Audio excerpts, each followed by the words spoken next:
Olá, nosso entrevistado de hoje é o pastor missionário presbiteriano, reverendo Humberto Ariza, que está na cidade de Legnano, em Milão, na Itália.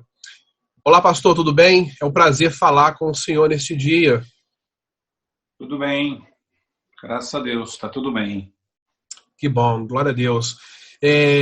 Gostaria de abordar algumas temáticas com o senhor hoje, e eu gostaria que inicialmente a gente falasse um pouco sobre você, a sua família, né, como se deu a sua chamada vocacional ao campo missionário, e como que foi a sua trajetória até o senhor chegar hoje na Itália.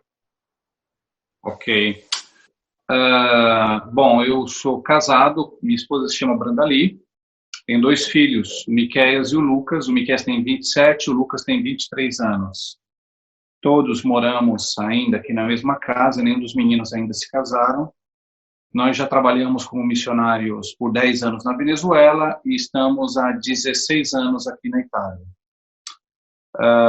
Trabalhamos com a fundação de igrejas, trabalhamos com fundação de igrejas já na própria Venezuela, e agora a gente trabalha na fundação de uma igreja aqui na Itália. Essa igreja que nasceu praticamente aqui na minha casa, e já estamos aqui há 16 anos. O trabalho é feito aqui na minha cidade, a igreja tem um local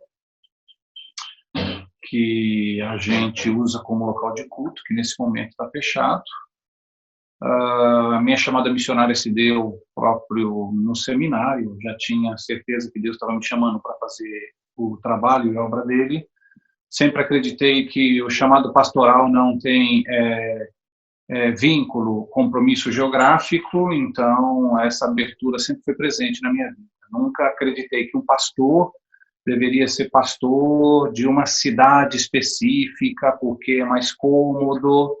Então, essa questão de estar aberto para ir, seja para a Itália, para a África ou para qualquer outro lugar, ela sempre existiu na minha vida.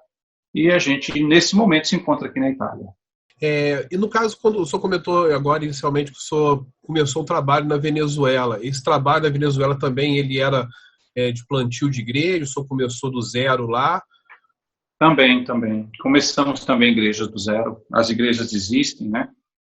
Então, temos ainda relação com os irmãos que têm sido profundamente afetados, não por essa questão, mas por um outro problema político, né? E como que se deu essa transição quando o senhor estava na Venezuela para poder hoje o senhor estar atuando na Itália? Como que se deu essa mudança de campo? Como que foi que Deus trabalhou isso no senhor? Então, na Venezuela, a gente tinha, depois de 10 anos, decidido voltar para o Brasil.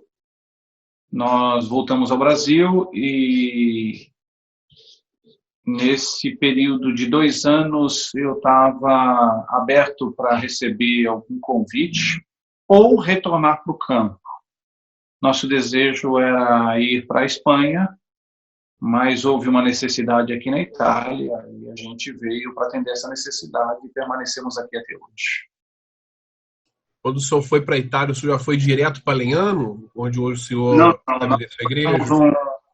trabalhamos um tempo em Torino, foram 5 anos, era uma igreja de brasileiros. Depois a gente foi para Milano, vivemos em Milano durante 1 ano, fazíamos reuniões em casa. Depois a gente transferiu para cá, para a cidade, onde a gente tem já praticamente quase 10 anos aqui. E aqui na cidade, onde a gente começou a igreja, desenvolveu a igreja, é uma igreja de língua italiana, é uma igreja italiana.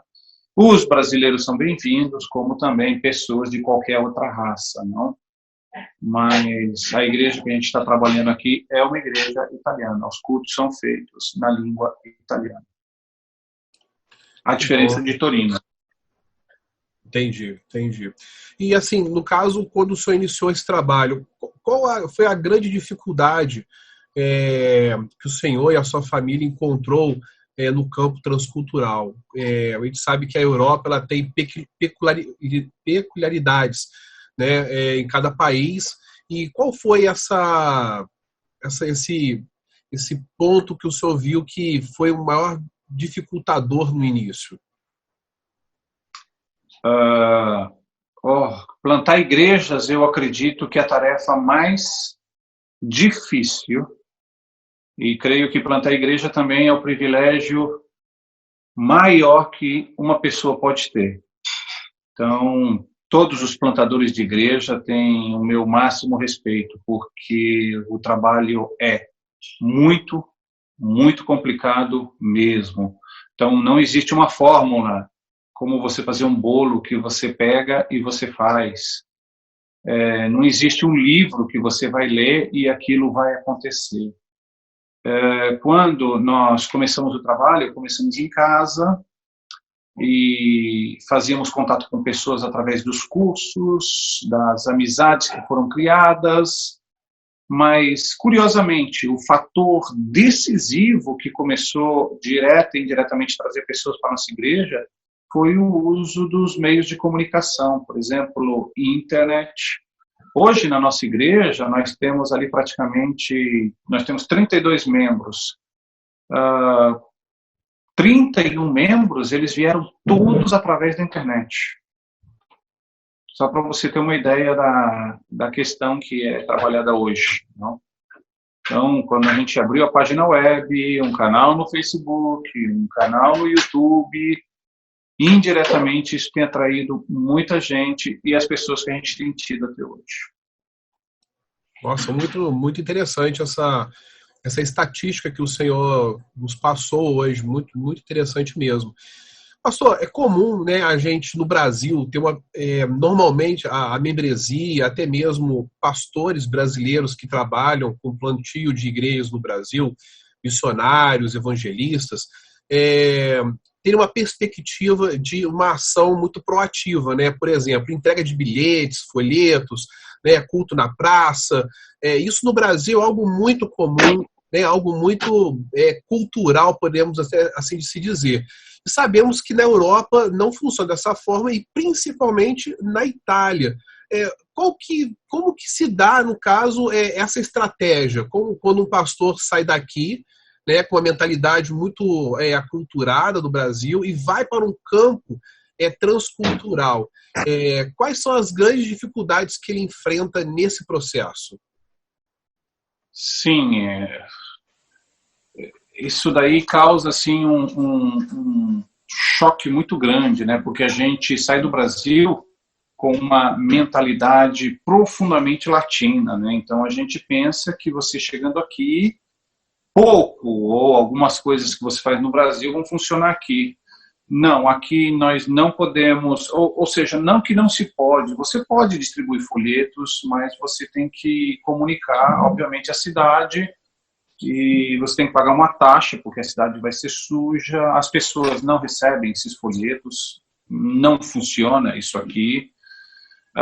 Cultos na praça, pode ser feito também, pode ocorrer alguma coisa nesse sentido, mas tem que ser tudo muito bem combinado, muito bem feito. Nós nunca fizemos.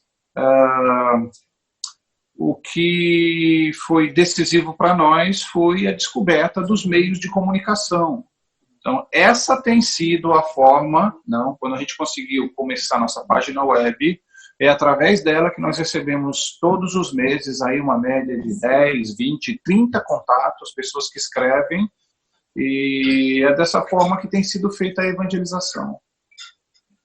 Completamente diferente da mentalidade que você vê no Brasil, até porque o pessoal aqui está muito mais, digamos, habituado a lidar com essa questão aí dos meios de comunicação. E é muito comum também a gente ver que pessoas que vêm para a igreja trazem outras pessoas, e outras pessoas dizem para outras pessoas, e é assim que tem funcionado. Nós temos um grupo de estudo bíblico todas as sextas-feiras no Skype, só para você ter uma ideia. São pessoas que moram em Venezia, em Verona, em Brescia, em Bérgamo, em Legnano. Então, gente que jamais vai ser parte física da nossa igreja, mas é seguido por causa dessa distância de 100, 200, 300, 400, 500 quilômetros, até, de repente, de um outro país. Então, essa é uma forma que a gente usa para aproximar as pessoas, sem tirar o foco da igreja local, obviamente, que é onde ocorrem as celebrações e tudo mais, né? Muito interessante, pastor, muito, muito interessante mesmo. Sabemos que o senhor hoje está localizado tecnicamente, no epicentro, né, da epidemia do coronavírus na Itália, né? Legnano faz parte, né, ali é uma cidade que faz parte da província da Lombardia, né, bem próximo a Milão. Falando um pouco sobre essa questão da epidemia, qual que foi o impacto disso tudo na igreja italiana, na igreja presbiteriana da Itália, né, e na população como um todo ao redor da igreja? Então, isso trouxe alguns problemas. E eu acredito que as pessoas foram afetadas e a igreja também foi afetada. Nós já temos a nossa igreja fechada há mais de um mês. Então, isso traz problemas econômicos. Traz. E eu acredito sempre uma coisa, né? Que onde você tem problemas econômicos, você tem que lidar também com questões espirituais. Então, não tem como a gente separar uma coisa da outra. Não tem como você não abordar a questão da generosidade com a questão da espiritualidade. Então, o econômico caminha ali junto. Isso para nós trouxe dificuldades. A gente ainda vamos estar avaliando nesse mês aqui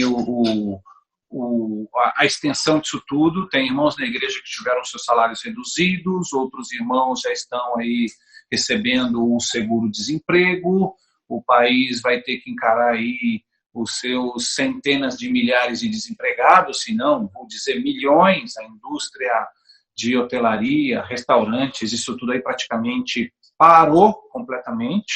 A Itália é muito dependente do turismo. Acredito que esse problema é um problema que tem afetado todas as igrejas em geral e a gente vai ter que aprender a encarar toda essa situação depois que isso tudo passar. Na nossa igreja temos um casal em Brescia, que nós temos um trabalho que a gente começou em Brescia, onde eles adquiriram aí o vírus, mas estão se tratando em casa, uma gripe, não tiveram nenhum outro efeito além dos efeitos superficiais, e não sabemos ainda. Temos uma irmã da nossa igreja também que parece que tem que ver o que pode ocorrer, mas também são sintomas muito leves. Não tivemos aí nenhum impacto além disso. As cidades mais afetadas, no nosso caso, ficou na região de Bérgamo e na cidade de Milano e outras regiões, mas Bérgamo creio que foi uma das cidades mais afetadas. Bérgamo, depois Brescia. Nossa cidade tem 60 mil habitantes, a cidade de Legnano, e nós temos 147 casos de Covid-19. Ou seja, a gente tem menos de 1% de toda essa população aqui da cidade afetada por essa questão desse vírus. Qual é o problema maior da Itália? Eu creio que a Itália ela não deveria ser usada como medida para nenhuma outra nação. Para vocês terem uma ideia, a proporção da população que tem mais de 65 anos aqui, ela supera mais de 23%. Então, você tem pessoas que têm 105 anos, 110 anos, tem pessoas muito idosas, com 80, 90 anos, e nessa proporção é muito grande. Então, acredito que essas pessoas idosas que já tinham problemas de saúde foram profundamente afetados. Um outro fator na Itália é a questão do cigarro, não? A Itália é um dos maiores consumidores de tabaco de toda a Europa. Daí, então, você pode acrescentar nesse grupo de risco pessoas jovens que são fumantes, porque o vírus ele te provoca aí um problema grave respiratório. Então, se a pessoa é fumadora, ela vai ter um problema a mais para ela lidar com tudo isso. Então, em geral, acredito que a gente já está começando a superar tudo isso. Creio que a partir do dia 14 de abril o país vai retomando devagar as suas atividades.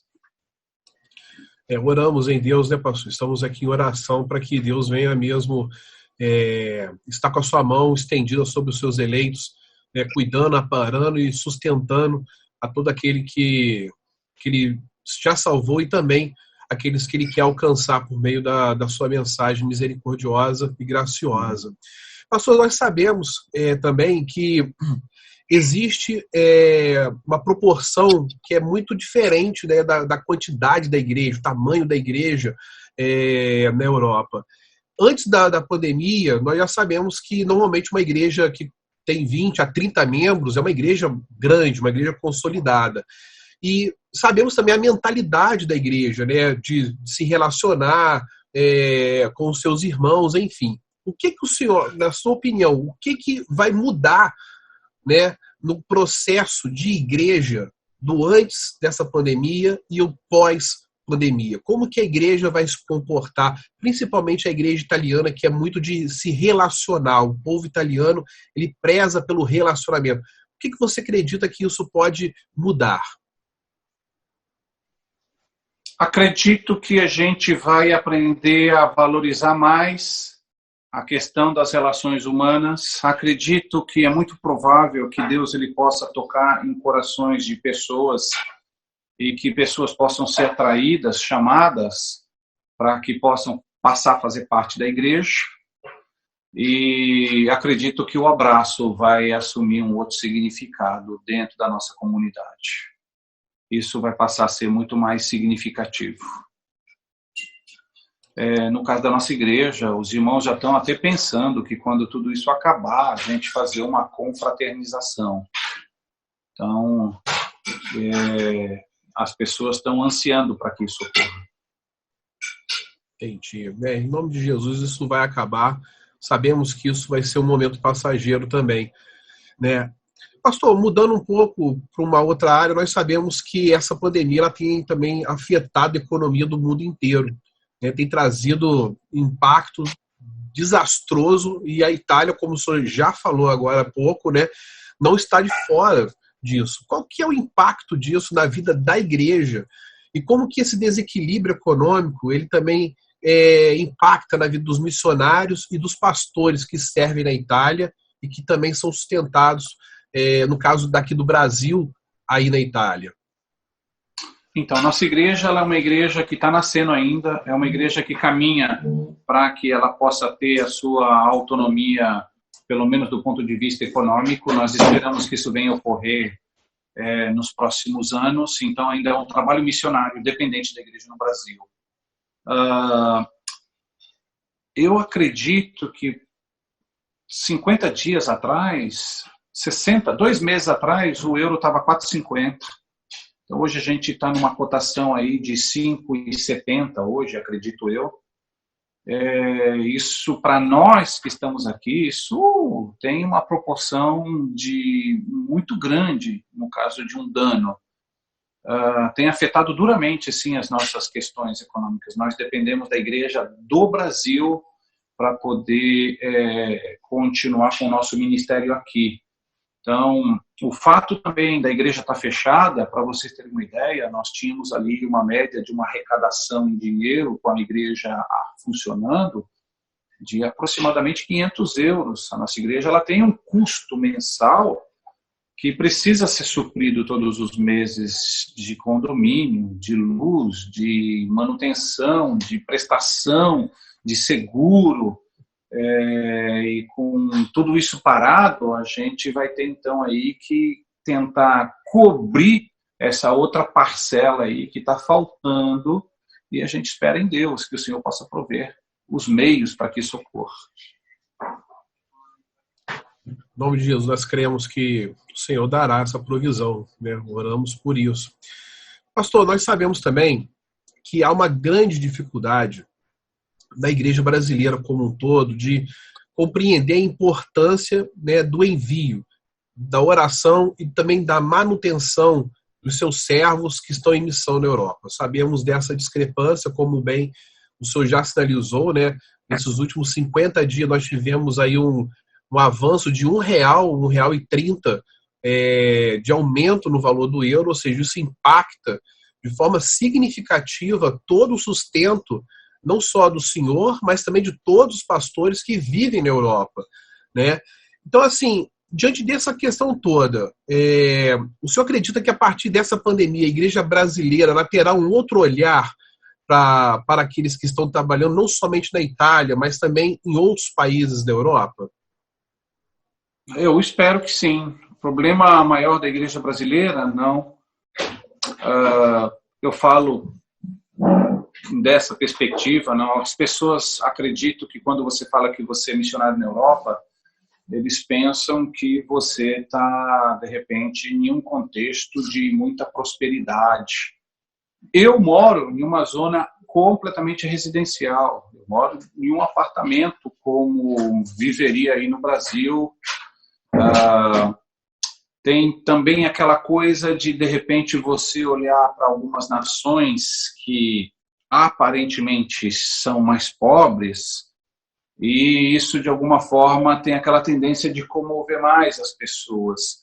Eu sempre pensei que o evangelho ele deve ser pregado para todas as pessoas, em todas as partes. Não existe, dentro do mandato bíblico ali, que a igreja ela deve olhar com mais atenção para um determinado lugar. Eu acredito que se nós formos olhar para as Sagradas Escrituras, se nós formos pensar do ponto de vista bíblico, o evangelho deve ser pregado em todos os povos, como testemunho para todas as nações.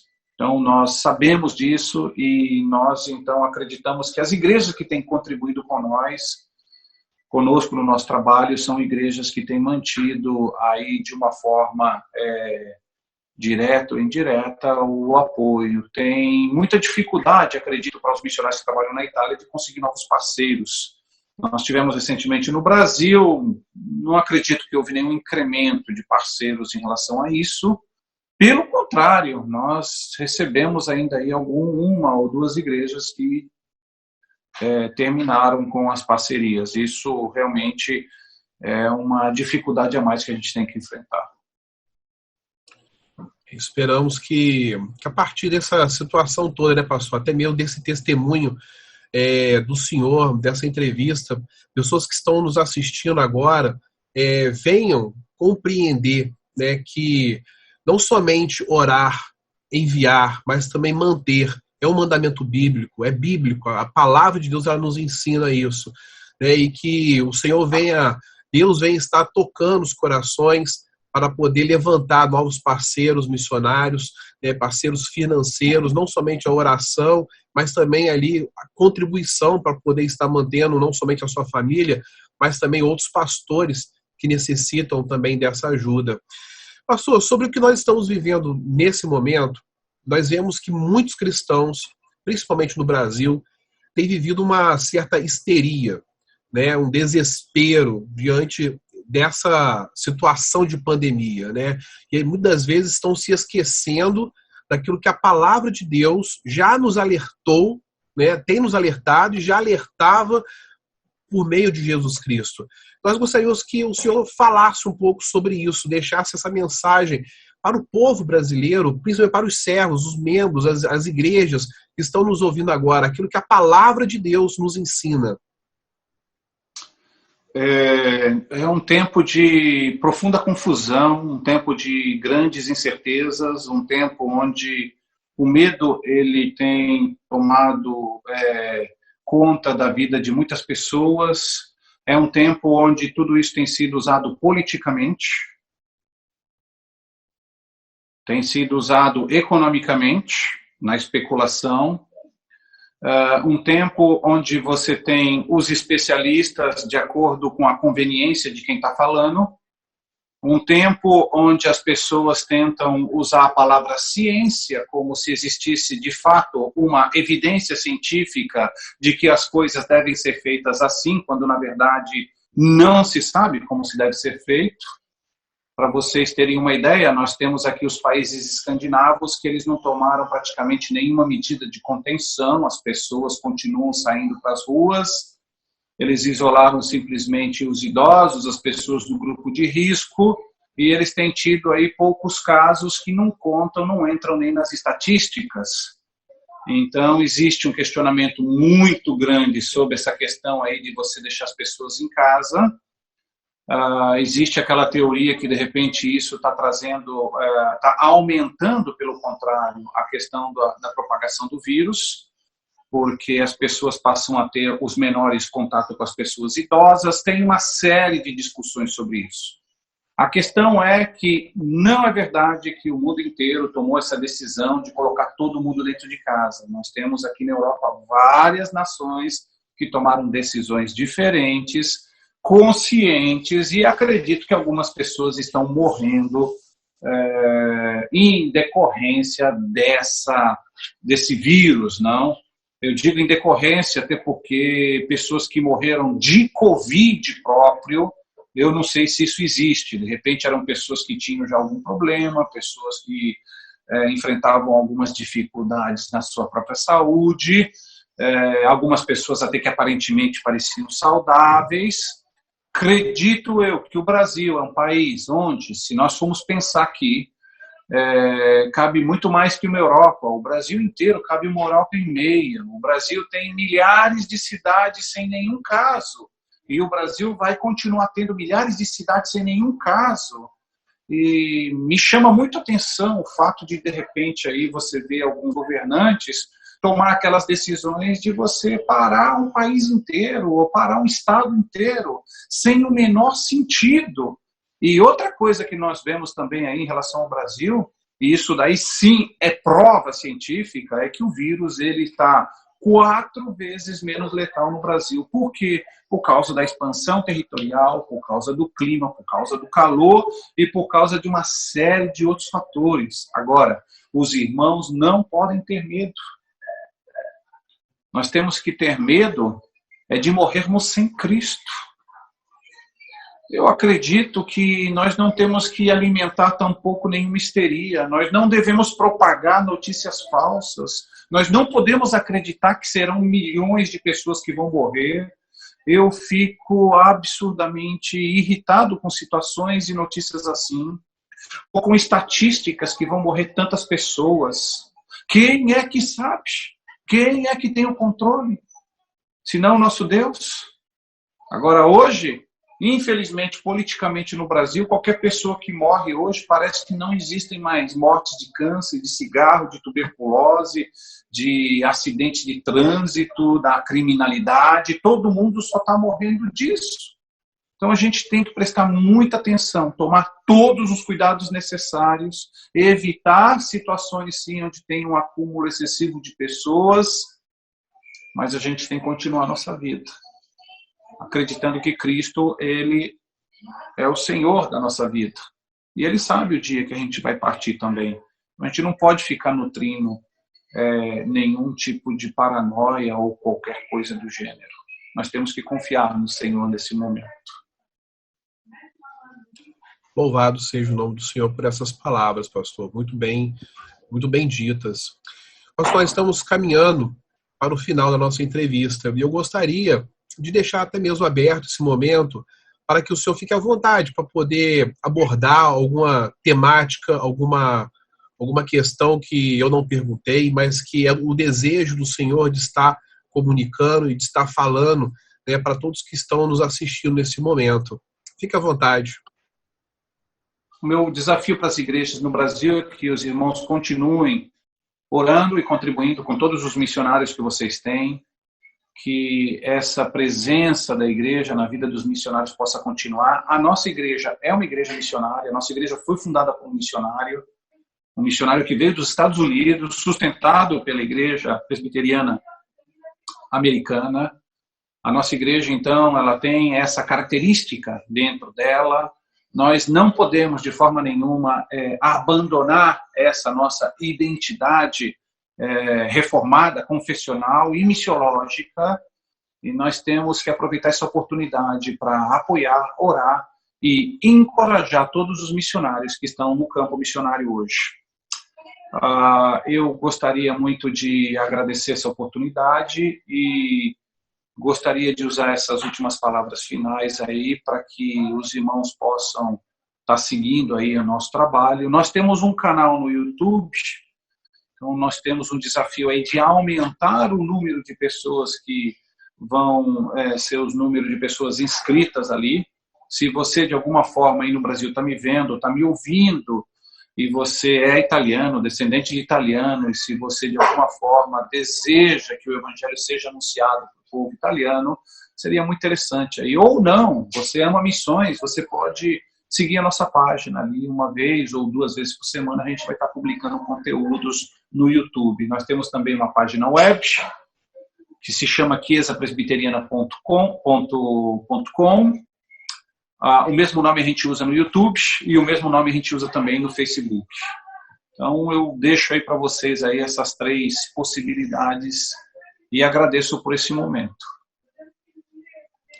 Pastor, muito obrigado. Nós iremos também estar divulgando, colocando aqui nesse vídeo, né, todos esses endereços digitais, para poder todos aqueles que estão nos assistindo agora venham estar participando das redes sociais. É um trabalho sério, cristocêntrico e precisa sim ser apoiado, trabalhos dessa magnitude.